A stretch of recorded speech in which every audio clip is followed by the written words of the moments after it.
कर्जत तालुक्यातील नेरळ आणि दामत परिसरातील मुस्लिम समाजानं करुणा आणि माणुसकीचं अप्रतिम उदाहरण घालून दिलंय।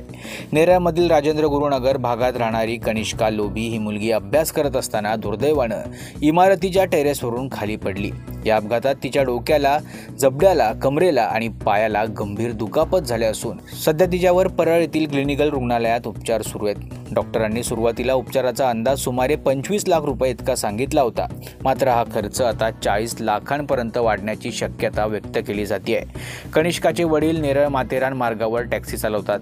अल्प उत्पन्नात घर चालवणाऱ्या या कुटुंबावर अचानक आलेल्या या संकटानं आर्थिक अडचण निर्माण झाली आहे। या प्रसंगी दामत आणि नेरळ येथील मुस्लिम समाजानं मानवतेचा धर्म पाळत मोठी मदत केली आहे। नमाज पठणानंतर स्थानिक मस्जिदीमध्ये चादर पसरून मदतीचं आवाहन करण्यात आलं।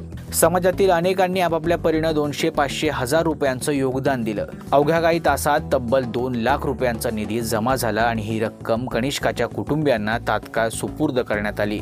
या संवेदनशील कृतीमुळे पुन्हा एकदा सिद्ध झालंय की धर्म भिन्न असले तरी माणुसकी हीच खरी ओळख आहे। संकटाच्या काळात करुणा, एकता आणि परस्पर सहाय्य हीच खरी प्रार्थना असल्याचं उदाहरण मुस्लिम समाजानं आपल्या कृतीतून दाखवून दिलंय।